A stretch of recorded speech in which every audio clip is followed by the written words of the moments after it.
Hello friends, welcome back to my YouTube channel. स्वागत है आपका अपने यूट्यूब चैनल पर। आज हम बात करने वाले हैं मोस्ट इंपॉर्टेंट 30 जी के क्वेश्चंस के, जो कि मोस्ट इंपॉर्टेंट होंगे सभी प्रश्नों के लिए और सभी कॉम्पिटिटिव एग्जामों के लिए। ठीक है, तो ये जो क्वेश्चन होंगे वो मोस्ट इंपॉर्टेंट रिपीटेड क्वेश्चन है, जो कि सभी एग्जामों से मैंने चुन चुन के बनाए हैं। ठीक है, तो चलिए वीडियो को स्टार्ट करते हैं बिना देरी के। स्टार्ट करने से पहले आप जानते हैं वीडियो बहुत ज़्यादा इंटरेस्टिंग होने वाली है, इसलिए वीडियो को लाइक और चैनल को सब्सक्राइब अभी कर लीजिएगा। ठीक है, और बेल आइकन को जरूर दबा दीजिएगा, इससे आने वाली वीडियोज जो होंगी और डायरेक्ट आपके यूट्यूब चैनल पर लिंक आ जाएगा। तो चलिए वीडियो को स्टार्ट करते हैं बिना देरी के। तो ये रहा क्वेश्चन नंबर 1, और क्वेश्चन नंबर 1 में क्या पूछा गया कि पृथ्वी पर दिन और रात होते हैं, किसके कारण पृथ्वी पर दिन और रात होते हैं। मोस्ट इंपॉर्टेंट क्वेश्चन है, ये एसएससी के एग्जाम में आ चुका है। ठीक है, तो ये एसएससी के एग्जाम में पूछा जा चुका है। और ये जो क्वेश्चन होंगे 30 क्वेश्चन होंगे, ये यूपी पुलिस के लिए और जितने भी एसएससी के एग्जाम होने वाले उनके लिए मोस्ट इंपॉर्टेंट क्वेश्चन होंगे। ठीक है, तो बताइए कि पृथ्वी पर दिन और रात किसके कारण होते हैं। तो पृथ्वी पर दिन और रात किसके कारण होते हैं, इसका राइट आंसर हो जाएगा ऑप्शन नंबर ए, दैनिक गति के कारण। ठीक है, तो दैनिक गति के कारण पृथ्वी पर दिन और रात होते हैं। चलिए अगले क्वेश्चन की ओर। अगले क्वेश्चन में पूछा गया भारत का सबसे बड़ा ग्रह कौन सा है। तो सबसे बड़ा ग्रह कौन सा है, सबसे बड़ा ग्रह। ऑप्शन नंबर ए बृहस्पति है कि पृथ्वी है कि यूरेनस है कि शुक्र है। तो क्या हो जाएगा इसका राइट आंसर तो इसका राइट आंसर हो जाएगा ऑप्शन नंबर ए बृहस्पति। तो बृहस्पति सबसे बड़ा ग्रह है, याद रखिएगा। चलिए अगले क्वेश्चन में क्या पूछेगा, सबसे छोटा ग्रह कौन है। यह भी बहुत बार पूछा जा चुका है, सबसे बड़ा ग्रह और सबसे छोटा ग्रह, ये दोनों बहुत ज्यादा मोस्ट इंपॉर्टेंट क्वेश्चन है। तो सबसे छोटा ग्रह कौन है, मंगल है, शनि है, बुध है कि नेपच्यून है। तो इसका राइट आंसर हो जाएगा ऑप्शन नंबर सी। क्या हो जाएगा, सी, बुध है सबसे छोटा ग्रह। ठीक है, चलिए अगले क्वेश्चन की ओर। अगले क्वेश्चन में पूछा गया अगुलहास धारा किस महासागर से बनती है। कौन सी अगुलहास धारा। ठीक है, याद रखिएगा, अगुलहास धारा किस महासागर से बनती है, कौन सी महासागर से बनती है। प्रशांत महासागर से कि हिंद महासागर से कि आर्कटिक महासागर से कि किसी अन्य महासागर से बनती है। तो इसका राइट आंसर हो जाएगा ऑप्शन नंबर बी। ठीक है, हिंद महासागर से बनती है। याद रखिएगा किससे बनती है, हिंद महासागर से बनती है। चलिए अगले क्वेश्चन की ओर चलते हैं। अगले क्वेश्चन में क्या पूछा गया है कि पृथ्वी का सबसे भीतर वाला भाग जो कि क्रोड किसका बना होता है। तो जो पृथ्वी का सबसे भीतर वाला भाग क्रोड होता है वो किससे बना होता है। तो इसका राइट आंसर हो जाएगा, क्या हो जाएगा, ऑप्शन नंबर डी, लोहा और निकेल से बना होता है। ठीक है, आयरन और निकेल से बना होता है, याद रखिएगा। तो पृथ्वी के जो सबसे नीचे वो भीतरी वाली क्रोड होती है वो किससे बनी होती है, लोहा और निकेल से बनी होती है। चलिए अगले क्वेश्चन की ओर। मैग्नीज के उत्पादन में भारत का दूसरा स्थान है, प्रथम में कौन है। बताइए कि मैग्नीज के उत्पादन में अगर भारत का दूसरा स्थान है तो प्रथम में कौन है। तो मैग्नीज के उत्पादन में प्रथम कौन सा ऐसा देश है जो मैग्नीज का उत्पादन सबसे ज्यादा करता है।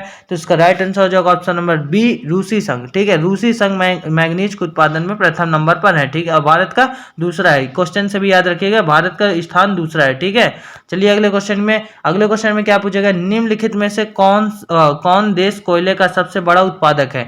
तो निम्नलिखित में से कौन सा देश कोयले का सबसे बड़ा उत्पादक है, कौन है। ब्राजील है, भारत है, अमेरिका है कि चीन है। तो निम्नलिखित में से कौन सा देश कोयले का सबसे बड़ा उत्पादक है। तो इसका राइट आंसर हो जाएगा ऑप्शन नंबर सी, अमेरिका है। ठीक है, चलिए अगले क्वेश्चन में क्या पूछेगा, इनमें किसको जापान का मैनचेस्टर कहा जाता है। किसको, जापान का मैनचेस्टर। ठीक है, जापान का मैनचेस्टर किसको कहा जाता है, किसको कहा जाता है जापान का मैनचेस्टर। तो इसका राइट आंसर हो जाएगा ऑप्शन नंबर ए, ओसाका को। ठीक है, ओसाका को जापान का मैनचेस्टर भी कहा जाता है, याद रखिएगा।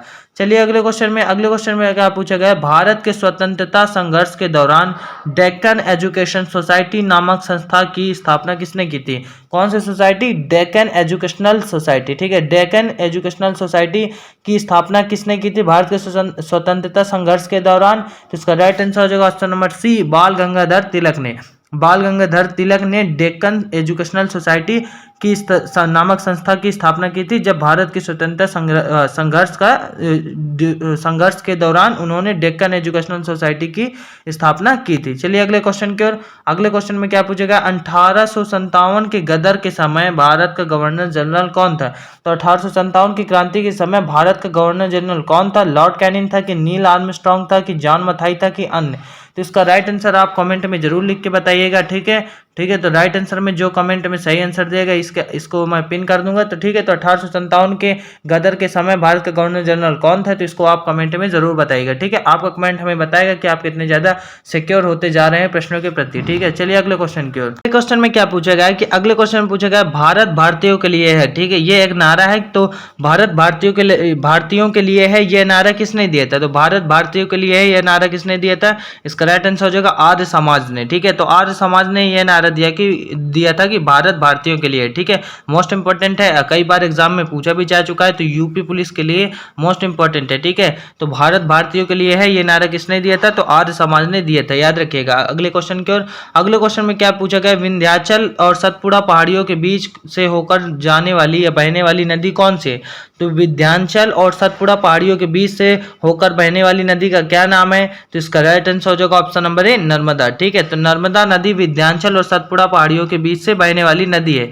चलिए अगले क्वेश्चन की ओर। और अगले क्वेश्चन में क्या पूछा गया है, ये रहा 13वां क्वेश्चन। और अगले क्वेश्चन में पूछा गया इन्वेस्टर प्रोटेक्शन फंड। ठीक है, इन्वेस्टर प्रोटेक्शन फंड किस संस्था ने स्थापित किया है, तो इन्वेस्टर प्रोटेक्शन फंड किस संस्था ने स्थापित किया है, तो इसका राइट आंसर क्या हो जाएगा, पूंजी मुद्दे ने, कि डीएलएफ ने, कि सेबी ने, कि किसी अन्य ने किया है। तो ठीक है, तो इसका राइट आंसर हो जाएगा ऑप्शन नंबर सी, सेबी ने किया है। ठीक है, तो इन्वेस्टर प्रोटेक्शन फंड सेबी की एक संस्था है। ठीक है, चलिए अगले क्वेश्चन की ओर। अगले क्वेश्चन में पूछा गया कुंडापुर एवं करवार कच्छ वनस्पति स्थान कहाँ पर स्थित है। ठीक है, कुंडापुर एवं करवार कच्छ, मोस्ट इंपॉर्टेंट क्वेश्चन है, कुंडापुर एवं करवार कच्छ वनस्पति स्थान कहाँ पर स्थित है, तो इसका राइट आंसर क्या हो जाएगा, ऑप्शन नंबर बी, कर्नाटक राज्य में। ठीक है, तो कुंडापुर एवं करवार कच्छ वनस्पति स्थान कर्नाटक राज्य में स्थित है। चलिए अगले क्वेश्चन की ओर। अगले क्वेश्चन पूछा गया भारत की प्रथम बहुउद्देशीय परियोजना किस नदी पर बनाई गई है, तो भारत की प्रथम बहुउद्देशीय परियोजना किस नदी पर बनाई गई है, तो इसका राइट आंसर क्या हो जाएगा, ए कावेरी नदी, की गंडक नदी, की दामोदर नदी पर, की यमुना नदी पर, तो इसका राइट आंसर हो जाएगा ऑप्शन नंबर सी, दामोदर नदी पर। ठीक है, तो दामोदर नदी पर भारत की प्रथम बहुउद्देशीय परियोजना बनाई गई है। चलिए अगले क्वेश्चन की ओर। अगले क्वेश्चन पूछा गया भारत में प्रथम स्थापित परमाणु संयंत्र यानी एटॉमिक प्लांट कौन सा है, तो ठीक है, तो भारत में प्रथम स्थापित परमाणु संयंत्र यानी एटॉमिक प्लांट कहाँ है, तो इसका राइट आंसर क्या हो जाएगा, ऑप्शन नंबर ए, तारापुर परमाणु संयंत्र। ठीक है, तारापुर परमाणु संयंत्र भारत के अंदर प्रथम स्थापित परमाणु संयंत्र यानी एटॉमिक प्लांट है। ठीक है, चलिए अगले क्वेश्चन की ओर। अगले क्वेश्चन में क्या पूछा गया, यूनाइटेड किंगडम यूके यानी यूनाइटेड किंगडम यूके में शामिल है, कौन है यूनाइटेड किंगडम यानी यूके में कौन शामिल है, तो इसका राइट आंसर क्या हो जाएगा, तो इसका राइट आंसर हो जाएगा ऑप्शन नंबर डी, ए और सी दोनों। ठीक है, तो इंग्लैंड तथा उत्तरी आयरलैंड ये भी, और स्कॉटलैंड एवं वेल्स ये भी शामिल है। ठीक है, यूके में। चलिए अगले क्वेश्चन की ओर। अगले क्वेश्चन में पूछा गया आगरा शहर को किसने बसाया है, तो आगरा शहर को किसने बसाया है, तो इसका राइट आंसर हो जाएगा option number A, Sikandar Lodi ने बसाया। ठीक है, किसने बसाया है, सिकंदर लोदी ने। चलिए अगले क्वेश्चन की ओर। अगले क्वेश्चन में पूछा गया राष्ट्रीय प्रतीक के निचले भाग में उत्कीर्णित शब्द जो कि सत्यमेव जयते है, ये इंपॉर्टेंट क्वेश्चन है, जो कि भारतीय राष्ट्रीय प्रतीक के निचले भाग में उत्कीर्णित शब्द सत्यमेव जयते किस संदर्भ से लिया गया है, तो किस संदर्भ से लिया गया है, तो इसका राइट आंसर हो जाएगा मुदोकोपनिषद। ठीक है, मुदोकोपनिषद से लिया गया है। ठीक है, मुदोकोपनिषद से लिया गया है, कौन सा शब्द, सत्यमेव जयते। ठीक है, चलिए अगले क्वेश्चन की ओर। अगले क्वेश्चन पूछेगा अशोक के शिलालेखों की लिपि क्या है, तो अशोक के शिलालेखों के लिपि क्या है, तो इसका राइट आंसर हो जाएगा ब्राही। ठीक है, तो अशोक के शिलालेखों की लिपि क्या है, तो ब्राही है। ठीक है, चलिए अगले क्वेश्चन की ओर। अगले क्वेश्चन पे पूछा गया है बिहू निम्नलिखित में से किसका लोकप्रिय उत्सव है। ठीक है, मोस्ट इंपॉर्टेंट क्वेश्चन है, कई सारे एग्जाम में पूछा जा चुका है। ठीक है, तो बिहू निम्नलिखित में से किसका लोकप्रिय उत्सव है, तो इसका राइट आंसर हो जाएगा ऑप्शन नंबर ए, असम का। ठीक है, असम का, याद रखिएगा। चलिए अगले क्वेश्चन की ओर। अगले क्वेश्चन में पूछा गया विवेकानंद राय मेमोरियल कहाँ स्थित है, विवेकानंद रॉय मेमोरियल कहाँ पर स्थित है, तो इसका राइट आंसर हो जाएगा ऑप्शन नंबर डी, तमिलनाडु पर स्थित है। चलिए अगले क्वेश्चन की ओर। अगले क्वेश्चन पूछेगा महात्मा गांधी को राष्ट्रपिता के रूप में उल्लेख सबसे पहले किसने किया था, तो महात्मा गांधी जी को राष्ट्रपिता के रूप में उल्लेख सबसे पहले किसने किया था, तो इसका राइट आंसर हो जाएगा ऑप्शन नंबर सुभाष चंद्र बोस जी ने महात्मा गांधी को राष्ट्रपति के रूप में उल्लेख किया था सबसे पहली बार। चलिए अगले क्वेश्चन की ओर।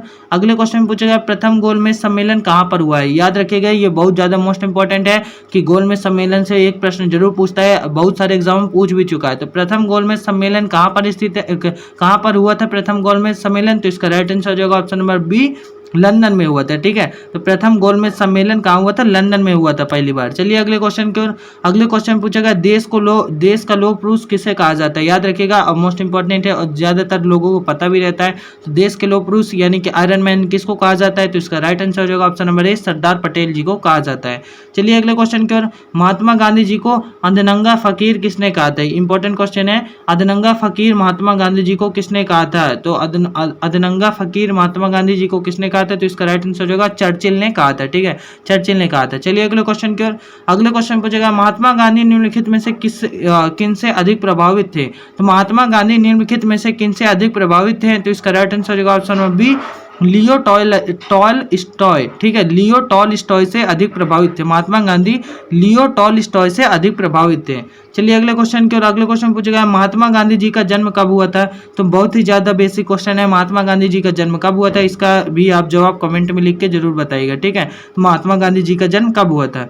चलिए अगले क्वेश्चन की ओर। अगले क्वेश्चन पूछेगा पंजाब केसरी के नाम से विख्यात है कौन थे? तो पंजाब केसरी के नाम से कौन विख्यात है? तो इसका राइट आंसर हो जाएगा option number D, Lala Lajpat Rai. Punjab Kesari के नाम से लाला लाजपत राय विख्यात है। चलिए अगले क्वेश्चन की ओर, और यह है लास्ट क्वेश्चन। क्या पूछा गया? निम्नलिखित में से कौन सी गंगा की सहायक नदी नहीं है? तो निम्नलिखित में से कौन सी गंगा की सहायक नदी नहीं है? ठीक है, तो कौन सी नदी नहीं है? सुवर्ण रेखा, सोन की, गंडक की, कोसी, कौन सी सहायक नदी नहीं है? तो इसका राइट आंसर हो जाएगा सुवर्ण रेखा। ठीक है, सुवर्ण रेखा गंगा की सहायक नदी नहीं है। तो ठीक है, तो ये थे टॉप 30 जीके के क्वेश्चन जो कि मोस्ट इंपॉर्टेंट थे सभी एग्जामों के लिए, और मेन यूपीपी और एसएससी के आने वाले एग्जामों के लिए मोस्ट इंपॉर्टेंट है। तो आई होप आपको वीडियो अच्छी लगे। वीडियो अच्छी लगे तो वीडियो को लाइक और चैनल को सब्सक्राइब अभी कर लीजिएगा। चलिए मिलता हूँ अगले क्वेश्चन में, अगले वीडियो में।